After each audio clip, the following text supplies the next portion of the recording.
Halo, selamat berjumpa kembali teman-teman semuanya. Bismillahirrahmanirrahim. Assalamualaikum warahmatullahi wabarakatuh. Em, Pada kesempatan kali ini kita akan lanjutkan pembahasan kita mengenai implementasi deep learning. Di sini implementasinya kita akan gunakan Python menggunakan platform Google Colab, di mana kemarin kita sudah pelajari secara teori atau secara konseptual bagaimana sih eh, deep learning. Kemudian kita sudah bahas juga salah satu algoritma, yakni algoritma convolutional neural network. Kita pelajari konseptualnya, bagaimana pemrosesannya di neuron-neuron yang ada di convolutional neural network ini.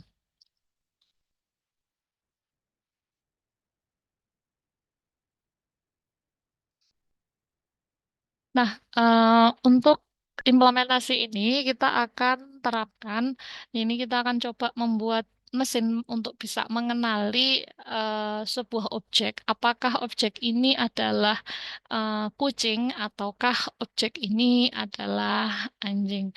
Nah, neural network kita nanti kita akan gunakan arsitektur dari deep learning, yakni CNN gitu ya. Nah, lalu apa saja yang kita butuhkan sebelumnya? Nah, di sini kita butuh beberapa hal. Yang pertama yakni tentunya dataset. Karena yang namanya machine learning atau deep learning adalah bagaimana kita ngetrain sejumlah data gitu ya ke dalam mesin sehingga mesin menjadi pintar. Kemudian yang kedua adalah kita akan gunakan beberapa library. Library-nya di sini untuk bahasa pemrogramannya kita pakai Python, kemudian kita akan pakai library Keras, kemudian kita akan pakai TensorFlow.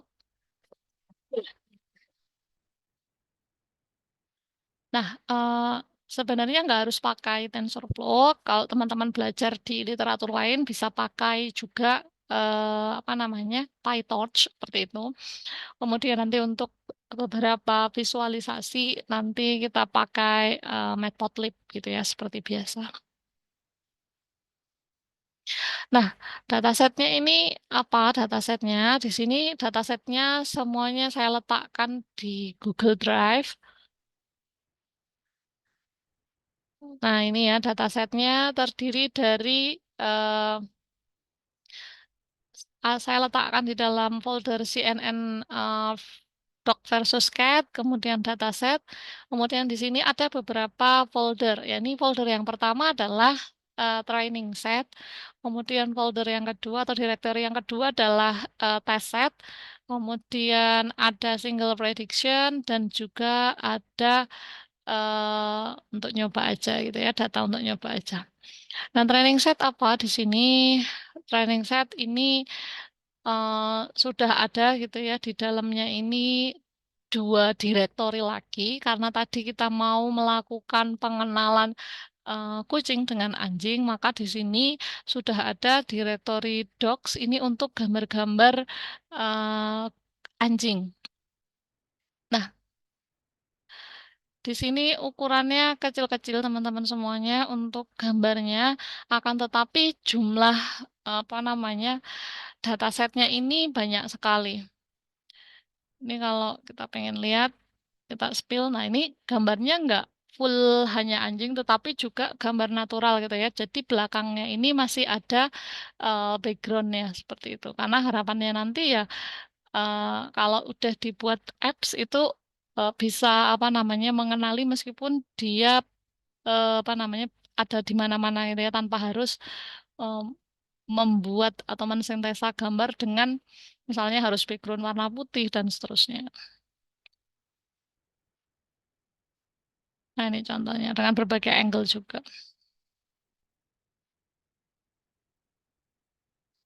Nah, untuk yang kucing juga sama.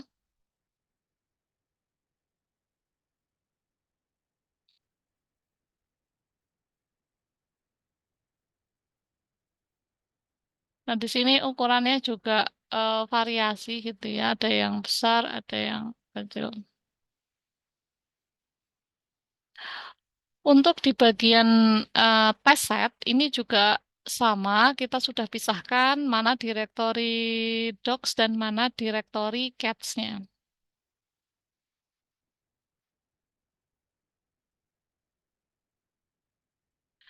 Sama aja.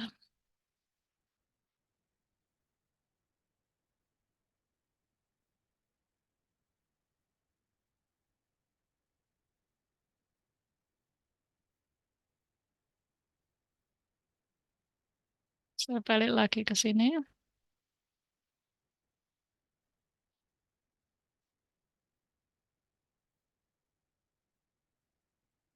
Nah, untuk total data, sebentar. Oh, enggak. Total data, keseluruhan data itu ada 5, 10.000 gambar, di mana 10.000 ini kita bagi jadi eh, dua, yakni eh, 80% untuk data training dan 20% untuk data testing. Nah, di sini tadi sudah kita pisahkan gitu ya. Tadi ada 10.000 gambar, maka di sini tadi yang di train set itu 4.000 gambar anjing dan 4.000 gambar kucing. Kemudian di test setnya itu karena apa namanya 20% berarti ada 1.000 gambar anjing dan 1.000 gambar kucing. Sehingga di sini datanya balance gitu ya antara kelas yang anjing dengan kelas kucingnya ini sudah sama itu jumlahnya.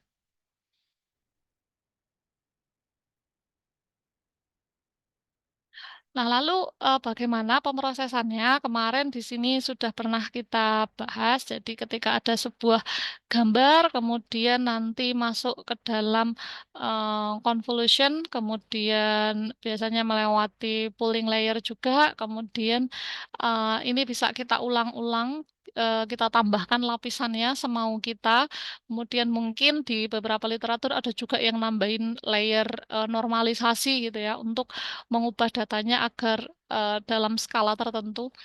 Kemudian baru kemudian masuk ke flatten layer atau dense layer di sini dan keluar output layer, outputannya hanya dua yakni yes atau no, menggambarkan satu kelas tertentu. Sehingga di sini terakhir kita hanya butuh satu unit neuron saja karena ini adalah binary classification.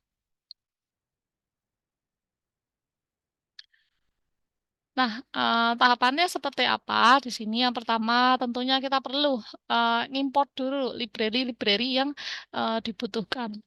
Kemudian kita akan gunakan TensorFlow, di mana di sini kita perlu yang namanya instansiasi eh, objek. Dari objeknya ini adalah objek sekuensial.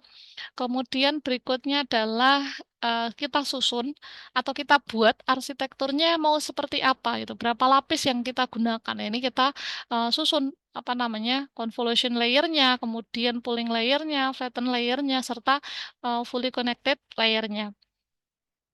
Nah, kemudian kita jalankan atau dikompil modelnya.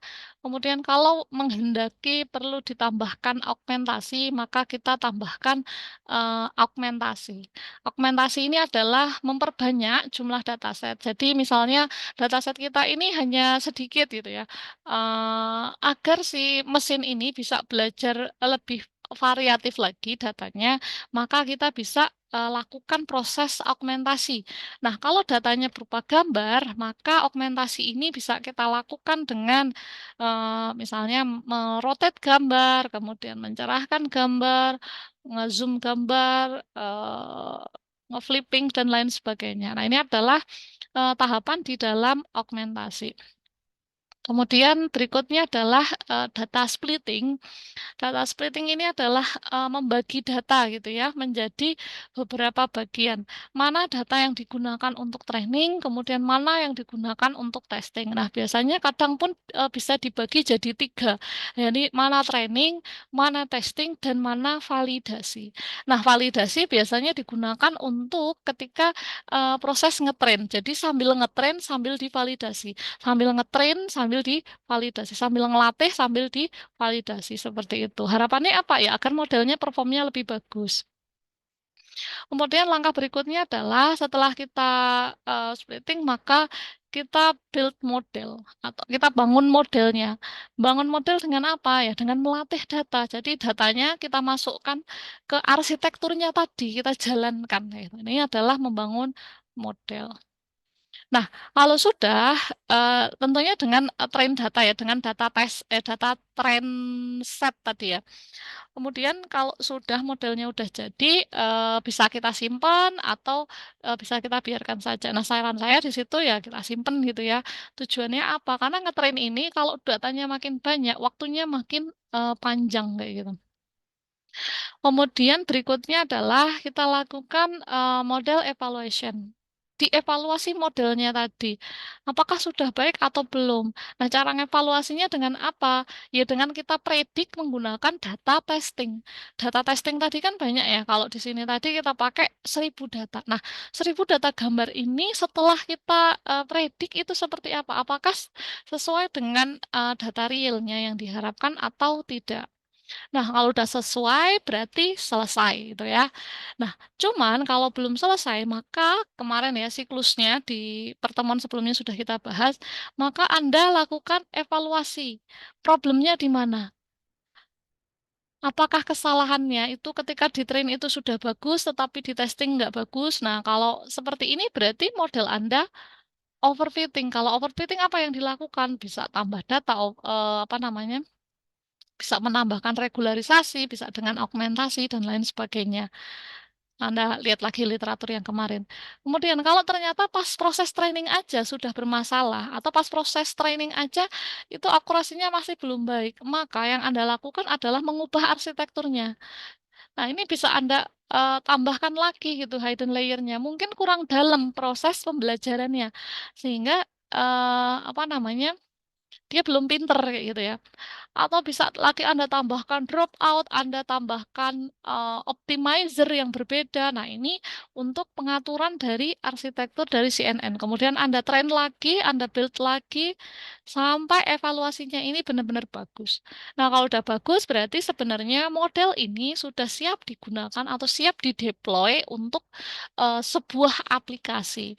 Nah, untuk mendeploy aplikasi nanti butuh satu apa namanya, step lagi gitu ya untuk mendeploy.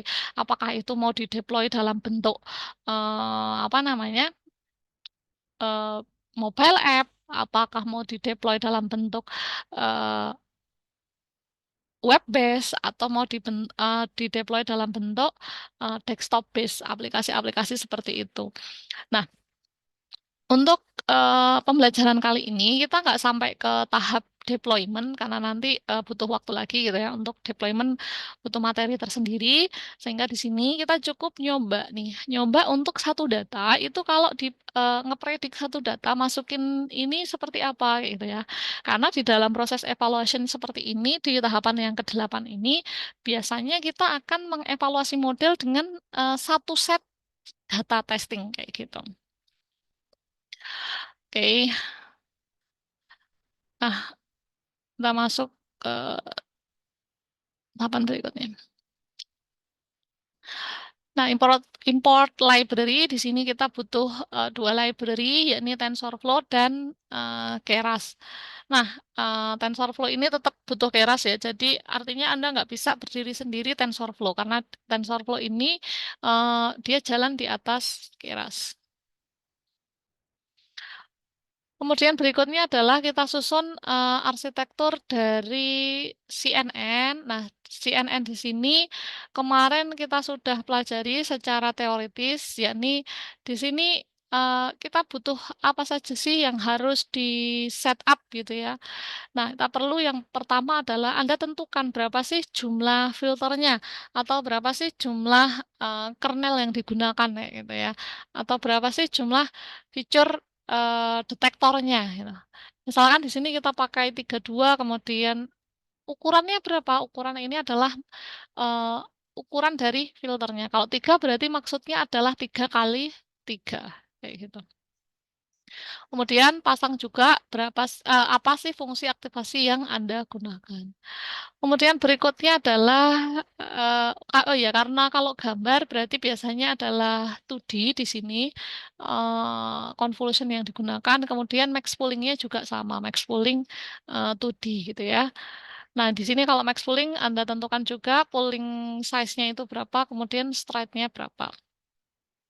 Nah, ini Anda bisa ulang-ulang declare-nya sesuai dengan jumlah layer yang Anda mau.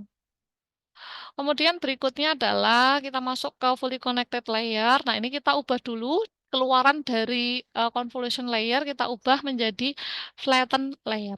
Nah, disinilah tadi yang outputnya awalnya adalah 2D, di sini ketika sudah menjadi flatten layer, dia udah satu dimensi, satu vektor, vektor ke single column gitu ya.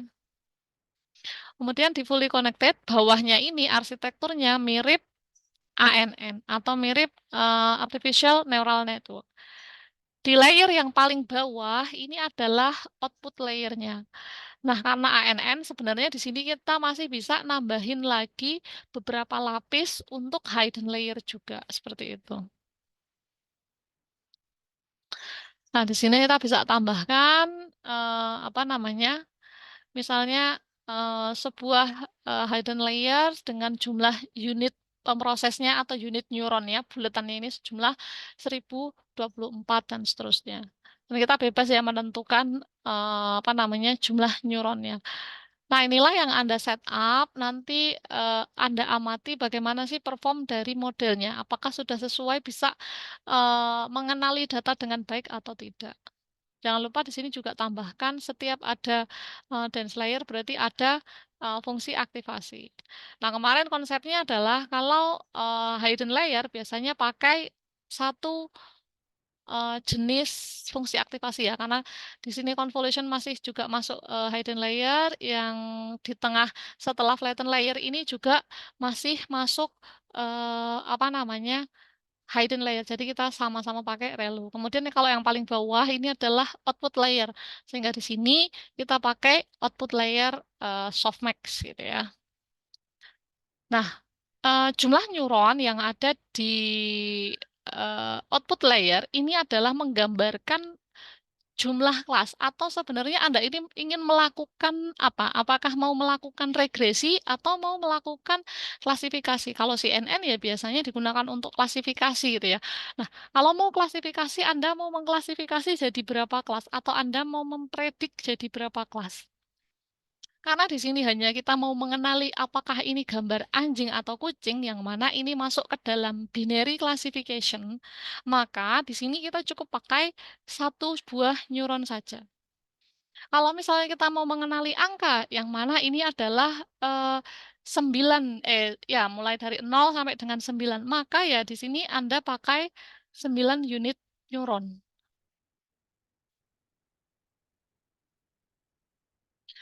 Kemudian kalau sudah kita compile, nah di compile di sini Anda bisa tambahkan beberapa param untuk melihat. Yang pertama tadi ya optimizer. Optimizer ini untuk meningkatkan proses learning-nya. Nah, ini Anda bisa pakai beberapa jenis optimizer. Yang banyak digunakan orang ini Adam. Nanti Anda baca juga literaturnya. Selain Adam itu ada apalagi di slide sebelumnya itu sudah pernah saya bahas optimizer-optimizer apa saja yang bisa digunakan. Kemudian berikutnya adalah loss function. Nah, loss functionnya apa yang digunakan untuk eh, melihat hasil dari proses trainingnya nanti gitu ya. Nah, untuk data binary, Anda bisa pakai binary cross entropy. Nah, kalau yang multi class, saya kok agak lupa ya namanya apa untuk apa namanya loss functionnya. Kemudian matriksnya. Nah, matriks yang ingin dilihat apa di sini? Nah, kalau itu klasifikasi ya biasanya kita pakai akurasi gitu ya untuk melihat hasilnya. Nah, ini tadi kita siapkan data, tadi sudah kita bahas.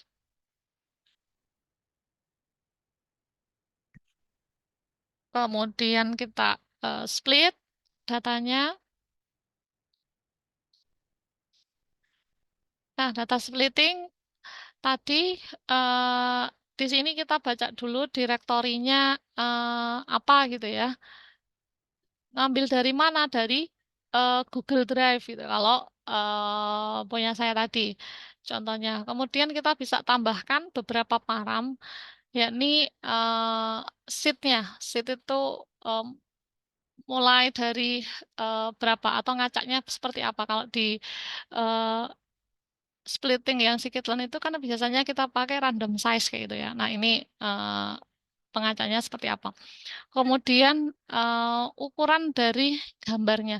Nah, tadi karena ukurannya bermacam-macam, maka di sini untuk pemrosesan CNN ini biasanya kita perlu menentukan berapa sih ukuran inputan dari sebuah gambar. Karena pemrosesannya kemarin kan Anda bisa lihat ya bahwa matriks akan kita kalikan dengan filter-filter yang bentuknya adalah matriks square. Sehingga di sini biasanya inputan yang akan kita ubah jadi matriks square. Anda bebas menentukan size-nya berapa.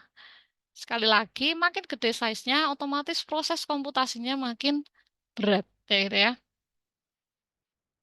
Kemudian batch size mau dijalankan dalam berapa batch sih setiap satu kali pemrosesan seperti itu.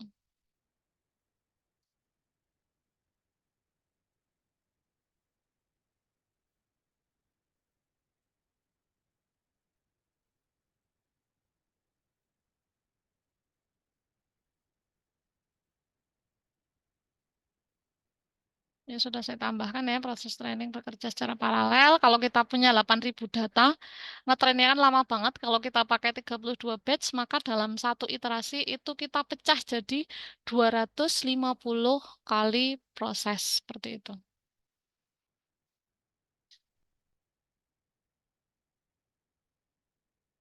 Ini outputnya berarti ada dua kelas di dalam dataset 2000.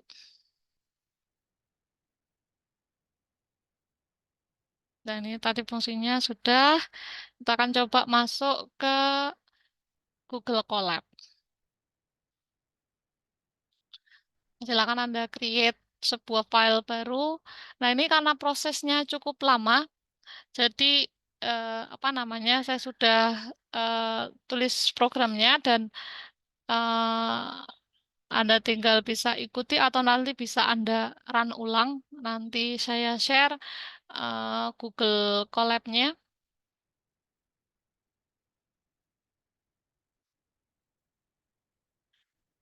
Nah, langkah yang pertama adalah kita import library-nya tadi ya, TensorFlow dan Keras-nya.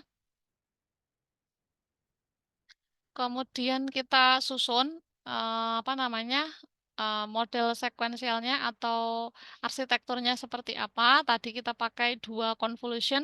Convolution yang pertama kita pakai eh, kernel sejumlah 32, kemudian di convolutional yang kedua kita pakai 64 kernel.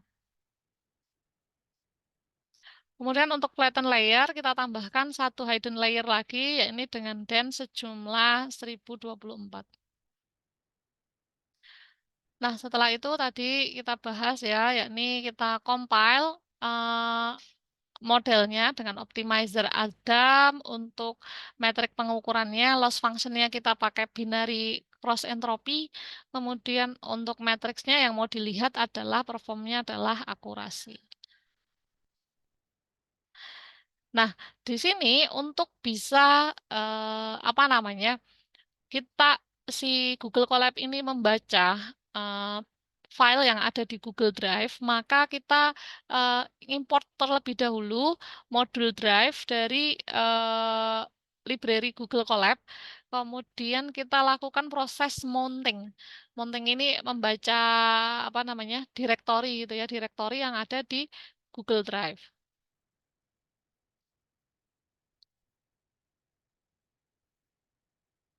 Kalau sudah, berikutnya adalah kita siapkan di sini. Tadi yang kita siapkan apa? Yang kita siapkan adalah eh, training direktorinya. Training direktorinya mana? Nah, ini kita simpan dulu nih training direktorinya. Kalau tadi langsung saya masukkan di sini juga boleh ya, masukin. Tapi biar lebih rapi, ini saya split di sini. Jadi saya pisah-pisahkan paramnya, sehingga apa? Nanti kalau ngubah ya tinggal ngubah satu param. Karena kalau enggak nanti kalau misalnya dia mau di-train ulang di beberapa tempat itu harus ngulang lagi size-nya dan seterusnya. Nah, ini saya declare aja sekali kayak gitu ya, biar lebih rapi aja. eh, Posisi dari training direktorinya di mana di sini. Nah, tadi kan training direktori saya itu ada di nah di sini ya. eh My Drive, kemudian Collab Notebooks, kemudian CNN versus Cat. Nah, ini berarti Anda panggil dulu slash G Drive, kemudian My Drive, kemudian Collab Notebooks. Nah, kalau ada spasi ya di jeda spasi aja. Kemudian tadi masuk ke CNN Doc versus Cat, kemudian masuk lagi di sini direktorinya eh, dataset. Di dalam dataset masuk ke training set. Dataset, kemudian training set. Nah, ini pastikan petnya benar gitu ya, agar dia bisa terbaca, dia ngambil. Nah, biasanya untuk meletakkan apa namanya, gimana sih kita ngasih label gitu ya? Kalau kemarin di data yang berupa numerik atau data yang berupa CSV, kemarin kan kita lihat gitu ya, di situ sudah ada label-labelnya. Oh, ini adalah data apa sih kemarin itu kita bahas contohkan. Oh, ini misalnya ini bunga iris setosa. Ini iris versicolor, entah itu bentuknya numerik 012 atau label dalam bentuk string gitu ya. Nah, kalau di image processing seperti ini, label kelas ini digambarkan dengan nama direktorinya. Nah, dengan membaca direktori ini, kita akan tahu, si mesin akan bisa tahu bahwa, oh, ini labelnya, semua yang ada di direktori docs ini adalah gambar docs gitu ya. Yang ada di library cats ini adalah gambar cat. Sehingga untuk labelingnya ada di berdasarkan direktorinya. Sehingga pastikan bahwa data Anda itu sudah dipisah-pisah gitu ya. Nah, kalau Anda pakai dataset publik itu biasanya juga sudah rapi seperti itu. Dia sudah disediakan sama si penyedianya, sama orang yang upload itu udah di folderi gitu ya, sejumlah kelas yang bisa dia kenali. Kemudian Anda tentukan berapa sih inputan yang mau dipakai. Misalnya kita pakai 200. Nah, ini disesuaikan aja gitu ya dengan uh, spek komputer kita gitu. Makin besar tentunya butuh komputasi yang besar. Nah, ini untuk paralisasi proses aja untuk batch size-nya ini.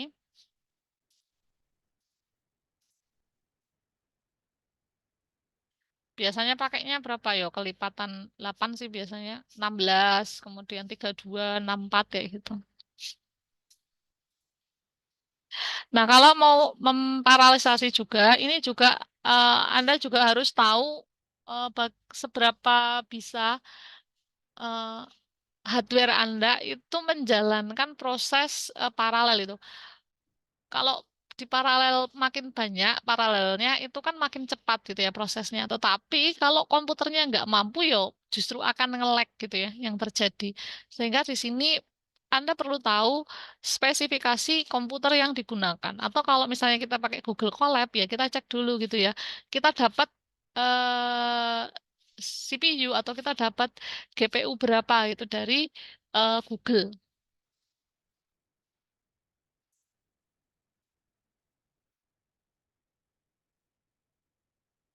Kemudian kita masuk di sini untuk training setnya. Nah, ini adalah pengaturan proses trainingnya. pengaturan proses trainingnya. Yang pertama adalah kita load datanya. Ini kita datanya dari mana tadi? Kita panggil library TensorFlow, kemudian eh, di dalam Keras, kemudian metode atau modul preprocessing. Nah, ini untuk membaca sebuah file, ini kita pakai image dataset from directory. Direktorinya apa? Nah, direktorinya tadi adalah training dir gitu ya. Di sini tadi, nah ini kita sudah eh, nah ini training dir. Kemudian validation splitnya berapa? Validation splitnya, nah kalau di sini ini dataset yang jumlahnya 8.000 tadi, ini nanti kita akan bagi lagi jadi eh, dua, yakni untuk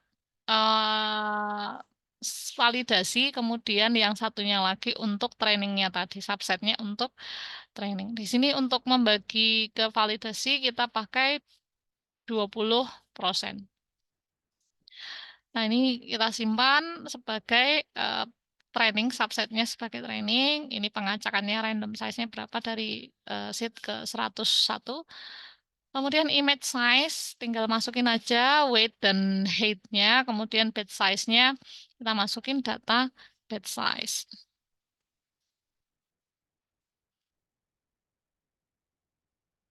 Nah, kalau kita jalankan, Anda run di sini, ini kita akan mendapatkan feedback berupa bahwa ada 8.000 data yang mana dia masuk ada di sini total kelasnya adalah 2 kelas. Maka yang digunakan karena kita split di sini 20%, maka hanya 6.400 yang digunakan untuk training. Kemudian kita buat tadi yang validation setnya. Nah, di sini kita pakai modul Keras, kemudian modul utils. Datanya sama karena mengacu data dari folder training, kita masukkan di sini image dataset from directory-nya. Masuknya adalah training dir. Tadi ya sama, kemudian validation split-nya sama. Cuman di sini subsetnya adalah validation. Jadi kalau yang di sini subset training ini adalah untuk mengidentifikasi bahwa yang training set ini akan membaca set yang untuk proses training. Sedangkan validation set ini untuk membaca subset atau data yang digunakan untuk validation. Maka kalau kita lihat di sini feedbacknya ini sama ya bawahnya. Makanya tadi biar nggak ulang-ulang gitu ya kita declare. Nanti kalau angkanya Anda ubah di sini nih misalnya, karena ini kan sama pengaturannya. Height sama weight-nya Anda tulis manual 200-200, ya Anda harus ngecek juga di sini, ngubah di sini. Nah, makanya kalau enak udah dijadiin satu di sini. Kalau mau ganti di percobaan berikutnya ya diganti cuman baris yang ini saja. Bawahnya ini udah ngikut, karena bawahnya ini baca variabel. Nah, di sini terbaca bahwa data validasinya kalau tadi 6.400 yang digunakan untuk training, sisanya atau 20% dari 8.000 adalah 1.600 untuk validasi. Nah, ini untuk detail dari metode image dataset from directory, Anda bisa baca di sini di dokumentasi dari TensorFlow-nya. Ini Anda bisa buka aja. Kemudian berikutnya di sini. Nah, misalkan kita butuh tahu gitu ya, sebenarnya kelasnya ini apa saja sih, kayak gitu ya. Nah, tersimpan di, tadi kan dia udah baca ini, si TensorFlow udah nyimpen data, berikut juga labelnya. Nah, secara representasi seperti apa? Apakah kita bisa ngotputin nih, apa namanya, data kelasnya, data labelnya tadi. Padahal tadi kan kalau kita masuk di sini hanya ada sebuah direktori saja gitu ya. Direktori yang ada nama eh, nama direktorinya ya, ini docs dan cat. Sama si TensorFlow ini Anda bisa outputkan class name ini ya, ini dari misalnya dari training set atau validationnya. Nah, ini Anda panggil class name-nya. Nah, kalau dipanggil class name, nah ini isi dari class name-nya. Oh, ternyata labelnya adalah cats dan dog. Sama seperti yang ada di Sini nama direktorinya. Jadi label diambil dari nama direktori. Ini sama persis labelnya. Docs pakai S, cats pakai S. Maka di sini juga cats dan docs. Kemudian biasanya dia terurut gitu ya, secara ascending untuk penamaannya. Kemudian berikutnya, nah kita bisa visualisasi contoh datasetnya tadi. Bisa nggak sih ditampilin gitu ya di eh, Python ini untuk melihat sampel datanya. Nah, ini kita bisa visualisasi data training kita menggunakan Matplotlib.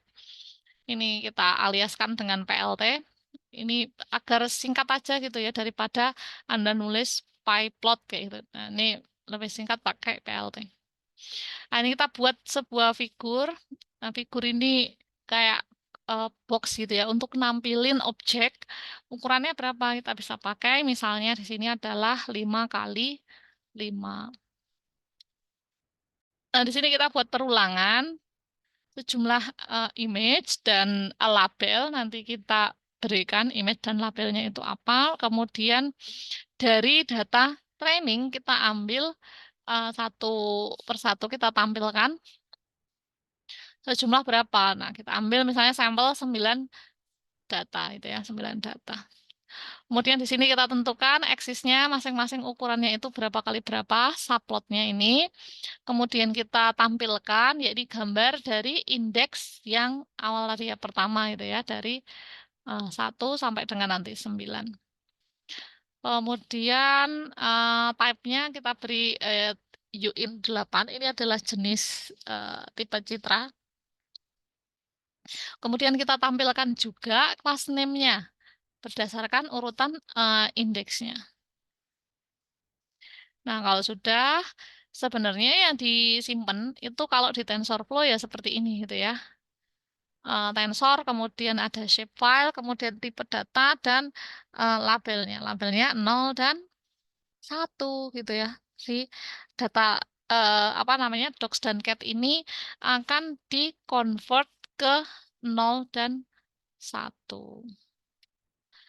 Nah, bacanya gimana? Bacanya. Nah, biasanya dia itu ascending ya, ascending. Jadi kalau di sini ada cat dan dogs, urut di ascending berarti cats akan memiliki apa namanya indeks yang lebih kecil. Karena secara ascending kan lebih dulu C dibandingkan D gitu ya. Sehingga di sini biasanya dia indeksnya adalah 0, docs itu 1. Sehingga kalau Anda lihat di sini di tensor data yang pertama ini adalah 1 berarti anjing, 2 kucing, 0, 1 lagi anjing. Kemudian di sini dog, dogs, cat, sorry, cat, cat, dogs berarti 0, 0, 1, 0, 0, 1, terus terakhir 1, 1, dogs, dogs, cat, 1, 1, 0. Ini gambarnya. Ini hanya untuk visualisasi aja sambil ngeliat gitu ya datanya. Kemudian di tensor kita mau lihat sebenarnya representasi datanya itu seperti apa sih kelas ini. Nah, dia akan di convert gitu ya ke numerik gitu ya. Karena kemarin kita ingat bahwa sebenarnya semua proses itu di komputer itu bentuknya representasinya itu angka gitu dikalkulasi kalau udah masuk algoritma itu. Label aja pasti di encoding gitu ya, di one hot encoding. Oke, kemudian kita lakukan proses training. Nah, proses training di sini misalkan saya simpen di variabel history 2. Nah, untuk ngetrain ini kita cukup panggil di sini menggunakan metode fit gitu ya. Ini tadi kita udah buat. Nah, arsitekturnya di sini saya pakai tadi nama variabelnya adalah model. Si arsitektur dari CNN-nya tadi saya pakai model. Sehingga di sini di bagian bawah di sini untuk ngetrain datanya kita panggil nih di sini model.fit. untuk melakukan untuk fitting data atau untuk nge-build model atau untuk melatih model. Melatihnya pakai apa? Pakai training set. Kemudian kita tambahkan juga validation datanya. Validation datanya dari mana? Dari validation set. Kemudian kita pakai di sini param berikutnya adalah kalau tadi paramnya udah di-declare di atas ya semuanya. Anda pakai optimizer apa, Anda pakai layer-layernya seperti apa sehingga di sini pas proses training kita cukup menambahkan di sini adalah epoch-nya atau berapa sih iterasi yang digunakan untuk apa namanya mengetrain data ini. Nah, di pertemuan sebelumnya sudah kita bahas ya, iterasi ini adalah dia mundur ke belakang kemudian dilatih ulang lagi. Jadi ada perbaikan bobot di sini. Karena datanya tadi cukup berat dan saya hanya pakai Google Colab. Di sini prosesnya agak cukup lama sekali gitu ya. Nah, saya hanya batasi sampai 3 iterasi. Nah, 3 iterasi karena tadi pakai batch sebesar berapa tadi? 64 ya, batch size-nya. 64, maka 6.400 ini akan dibagi ke dalam berapa? 100 ya. Jadi 100 prosesnya. Satu batch-nya ini 100. Sehingga dia bisa jalan 64 jalan secara paralel, ada 100 kali gitu ya. Kemudian karena tadi kita setting perulangannya adalah 3, maka di sini total epoch-nya di sini, ini di iterasi yang pertama. Nah, di iterasi yang pertama, tadi kita lihat di sini, metrik yang kita gunakan tadi adalah loss function.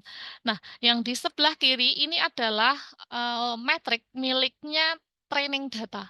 Tadi kan kita pakai 2 hal ya. Ini di sini pakai training set dan pakai validation set. Jadi di train kemudian dicek validasinya seperti apa sih gitu ya. Di iterasi yang pertama loss functionnya error rate-nya itu masih besar ya. Ini 0,7. Akurasinya masih setengah ini 0,5. Kemudian ketika divalidasi ini juga nggak jauh beda. Loss functionnya di 0,7 dan validasi akurasinya di 0,49. Kemudian mundur ke belakang, dikoreksilah bobotnya gitu ya. Setelah dikoreksi bobot, kita lakukan proses maju lagi ke depan. Nah, di sini di epoch yang kedua ini loss functionnya sudah di 0,4851. Akurasinya masih sama 0,53. Jadi loss functionnya udah menurun. Nah, tetapi ketika divalidasi di sini 0,88 dan akurasinya masih di kisaran 49. Di iterasi yang ketiga, loss functionnya udah turun, tetapi akurasinya masih belum bisa naik. Kemudian kalau di sini di validationnya ini loss functionnya justru tinggi gitu ya. Kemudian validasi akurasinya adalah 0,4. Artinya apa ya? Artinya sebenarnya pas proses training ini masih belum bagus karena akurasinya masih setengah, nilai loss functionnya tinggi. Khususnya ketika dicoba dengan data yang berbeda atau dengan data validasi, di sini justru terjadi lonjakan loss function. Nah, ini eh, gambaran loss function yang kedua untuk data dari apa namanya trainingnya. Nah, kemudian kita bisa cek benar nggak sih arsitektur dari modelnya ini sama seperti yang kita declare di sini. Nah, harusnya sama gitu ya, harusnya sama.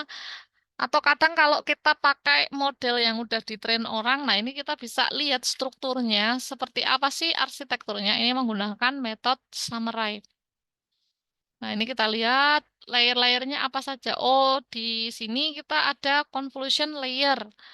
Di mana di sini ada outputannya, kernelnya pakai sejumlah 32. Nah, ini outputan gambarnya yang nggak dipakai min 2 ya. Jadi 198 kali 198. Kemudian ada max pooling. Max poolingnya berapa nih di sini? 232. Di sini karena tadi kita pakai filter 32 dengan 3 kali 3, maka di sini ukurannya sudah berkurang. Inputannya jadi berapa? 100 kali 100 gitu ya. Kemudian di convolution berikutnya turun lagi sampai apa namanya? Di layer yang terakhir. Nah, ini harusnya sama persis. Kalau ada yang berbeda, berarti Anda perlu pertanyakan tadi waktu ngeset arsitekturnya. Sehingga untuk melihat arsitektur ya Anda bisa lihat di sini atau waktu orang setup di sini. Harusnya sama persis itu ya, yang di setup dengan outputnya.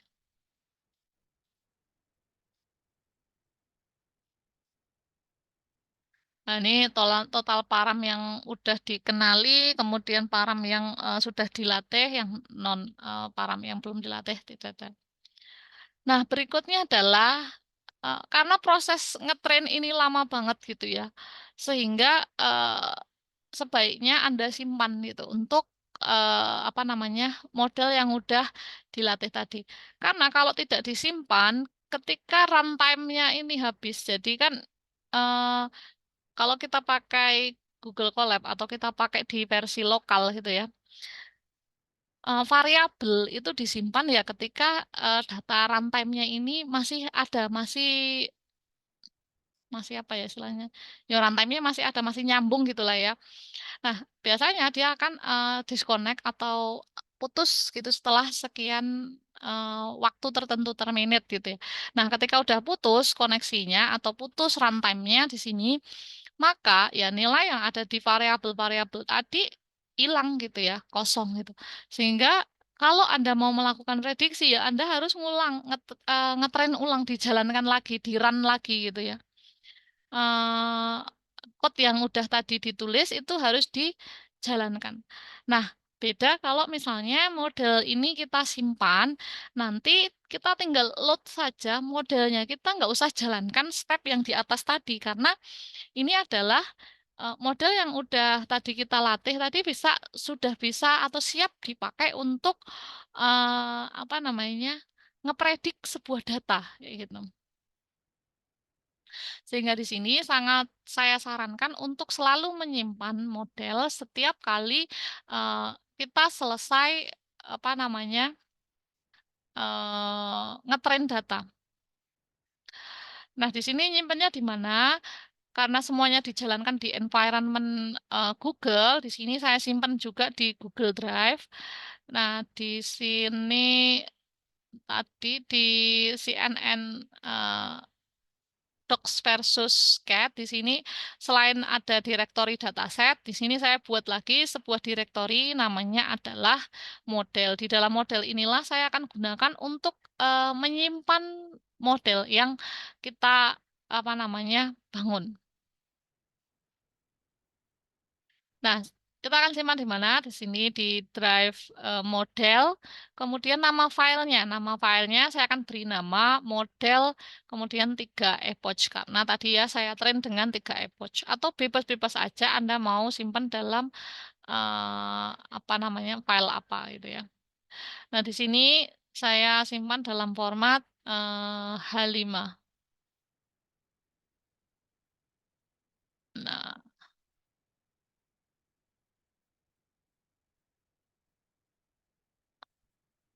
Nah, ini disarankan sebenarnya ini direkomendasikan sekarang ada rekomendasi ya bahwa kita bisa menyimpan dengan apa namanya nama dot keras ya gitu ya.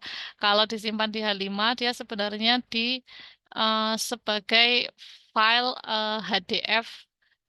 HDF5 seperti itu ya. Anda bebas saja mau nyoba apa namanya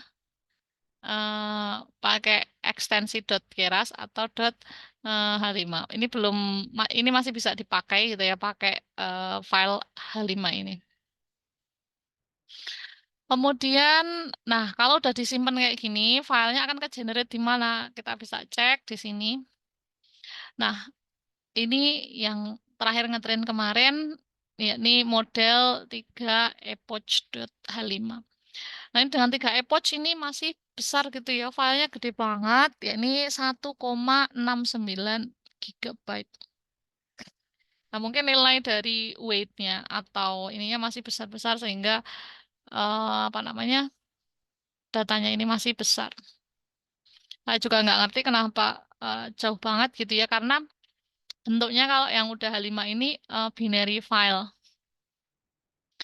Kemudian di waktu sebelumnya saya pernah juga ngetrain, ya ini menggunakan 50 epoch. Nah, ya ini file yang tersimpannya di sini sebesar 186 mega, itu lebih kecil gitu ya. Nah, cuman sekali lagi ya, kaitannya dengan komputasi.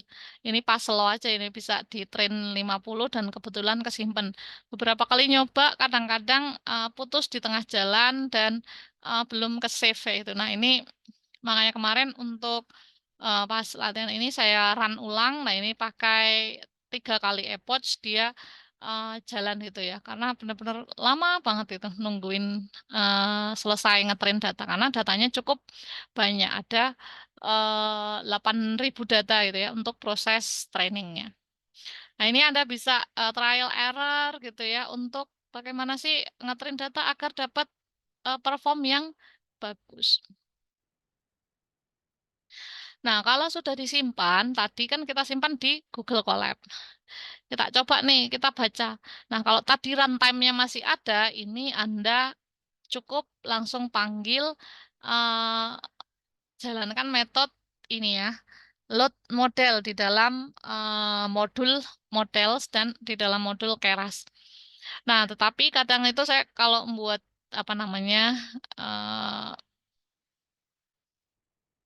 tutorial atau apa namanya latihan kayak gini, kadang ya sambil ditinggal-tinggal gitu ya, sehingga di sini saya tambahkan lagi biar kalau udah putus di sini baru mulai lagi. Ini saya tambahkan untuk proses mountingnya, jadi di mounting lagi Google Drive-nya. Kalau runtime-nya masih ada, ini bisa di skip ya. Sekali lagi yang bagian ini bisa di skip. Kemudian berikutnya, nah model yang baru yang dari hasil ngeload model 3 epoch.h5 ini saya simpan ke variabel new model. Nah, manggilnya atau bacanya gimana? Tinggal load model aja itu ya. Dicek direktorinya tadi ada di mana, path-nya ini. Kemudian, nah untuk ngecek nih, apakah sama nih yang disimpan tadi, yang di sini dengan tadi yang proses ngetrain, maka saya panggil metode summary. Nah, di sini ketika dipanggil metode summary-nya, new model ini, nah ini Anda bandingkan dengan yang ada di atas ini, sama persis. Maka ini fungsinya apa? Untuk melihat arsitektur model yang udah ditrain orang. Ketika kita nggak tahu gitu ya konfigurasi dia seperti apa, maka kita bisa cek dengan summary ini. Oh, model ini sudah dilatih nih dengan layer-layer ABC dan seterusnya. Kemudian dengan nilai paramnya tadi ya, oh ini jumlah kernelnya, kemudian ini ukuran inputannya, jumlah filternya dan lain sebagainya. Sehingga paramnya ada berapa nih param yang trainable dan seterusnya. Ini neuronnya berapa? Oh, di tengah tambahin hidden layer sebesar 1 layer, kemudian 1024 jumlah neuronnya di layer yang terakhir ada 1. Oh, berarti ini untuk binary, untuk mengenali 2 jenis kelas. Nah, dari sini aja Anda sebenarnya bisa membaca bahwa ini model ini bisa digunakan untuk apa sih, kayak gitu. Arsitekturnya sangat terlihat dengan jelas sih, gitu ya. Nah, kemudian berikutnya adalah, nah, kita coba apa namanya tampilkan dalam bentuk kurva gitu ya, kurva training, validation dan validation loss-nya, serta compare antara training dan validation untuk akurasinya. Nah, di sini kita pakai yang history 2 tadi ya, yang runtime-nya masih ada tadi aja yang kita pakai. Yang ini, yang pas proses ngetrain tadi, proses fitting tadi. Atau sebenarnya Anda juga bisa pakai pakai new model ini juga sama aja.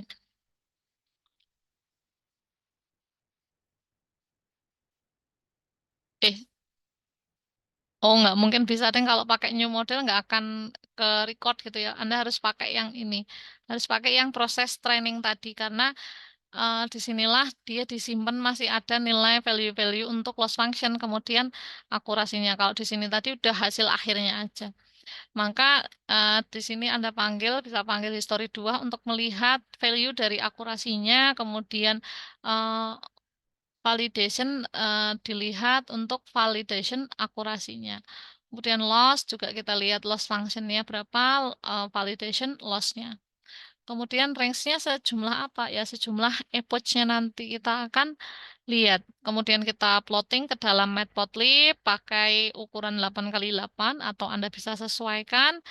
Kemudian di sini kita beri label training akurasi, validation akurasi, yakni untuk nilai akurasinya. Kemudian untuk loss function-nya kita apa namanya value dari loss dan validation loss. Kalau di sini tadi akurasi dan validation akurasi untuk menampilkan akurasinya. Nah, di sini kita tambahin label aja untuk training dan validation akurasi dan training validation loss. Pastikan ini inputnya benar gitu ya.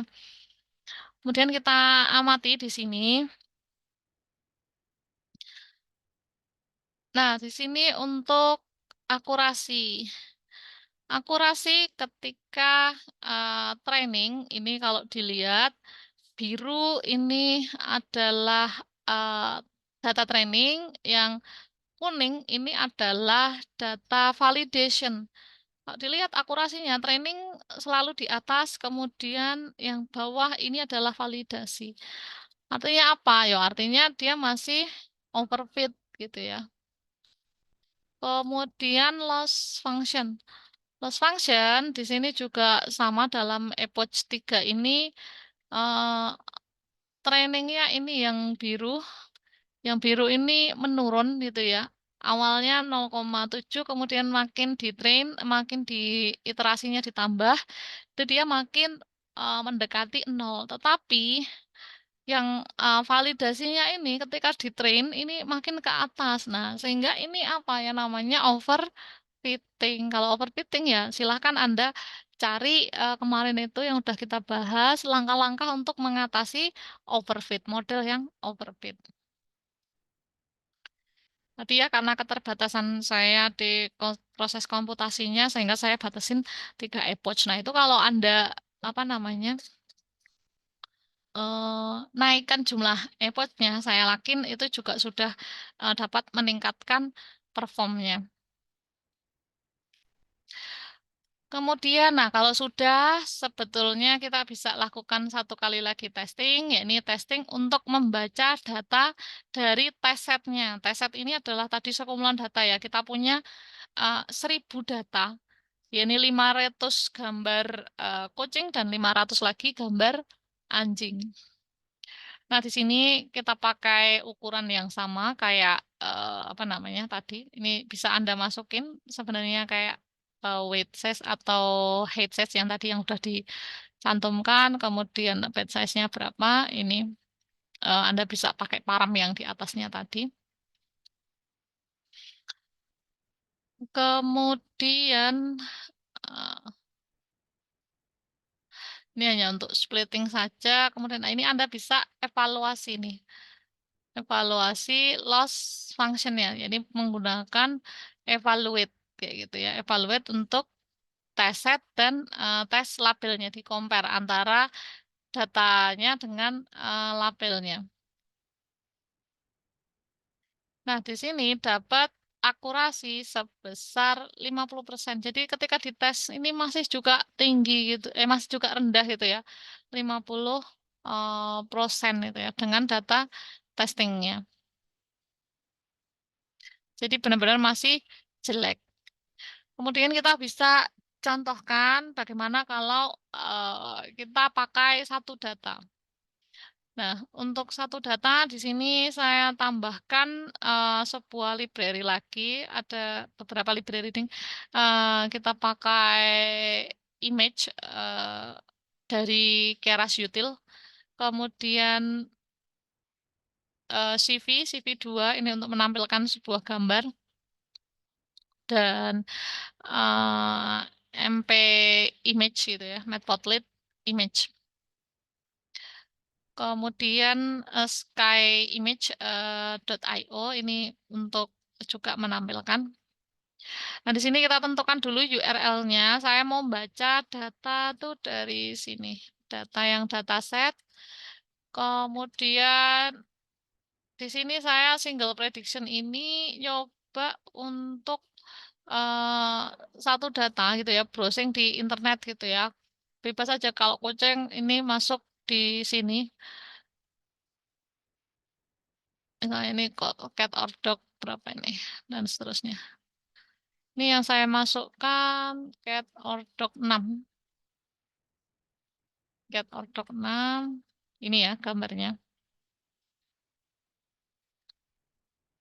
Kemudian test image kita load dengan ukuran tadi ya 200 kali 200. Kemudian kita simpan dalam array. Kemudian eh, kita predik di sini nilainya. Kemudian kita baca menggunakan image rate. Kemudian kita tampilkan. Nah, hasilnya seperti apa? Sebenarnya kan untuk metode predik itu cuman ini aja ya, untuk membaca satu buah data tuh di sini. New model dot predict dengan inputannya apa? Tes image. Nah, cuman tes image-nya ini kalau tadi kan dibaca pakai TensorFlow. Nah, ini satu data tadi kita ubah dulu. Gambar kita ubah menjadi array terlebih dahulu agar kesimpan apa? Kesimpan value data dari pixel-pixelnya kayak gitu. Nah, kalau sudah di sini setelah metode predict ini ada kelasnya atau ada resultnya. Nah, resultnya seperti apa di sini? Kita langsung outputkan. Tadi ya, kalau dia satu, label satu tadi, ini adalah kalau satu dia anjing, kalau nol dia kucing. Sehingga di sini, kalau kita buat sebuah eh, apa namanya percabangan, kalau dia menghasilkan satu, maka kita outputkan anjing atau dog. Kalau yang lain berarti dia kucing. Nah, ini result pakai vektor 2 kali 2 gitu ya, untuk mengaksesnya. Kemudian di sini ini gambarnya, visualisasi datanya tadi. Ketika kita panggil apa namanya eh, image show ini adalah kita untuk nampilin gambar kucingnya ini. Kemudian outputnya apa? Outputnya tadi ya, ternyata ini masih kedetek sebagai gambar anjing. Nah, tadi Anda bisa lihat bahwa di sini aja akurasinya masih 50%. Artinya potensi dia salah itu masih tinggi. Nah, sehingga belum bisa digunakan untuk memprediksi dengan baik. Nah, untuk memperbaiki seperti apa ya? Anda tren ulang tadi gitu ya dengan beberapa langkah. Oke, mungkin itu saja apa namanya materi yang disampaikan di kesempatan kali ini. Silakan Anda perdalam di sini di beberapa dokumentasi resmi dari TensorFlow terkait dengan image processing, image retraining, augmentasi, dan juga bagaimana sih ngeload data dari preproses seperti itu ya. Oke, eh, sampai ketemu di kesempatan berikutnya. Kurang dan lebihnya mohon maaf. Assalamualaikum warahmatullahi wabarakatuh.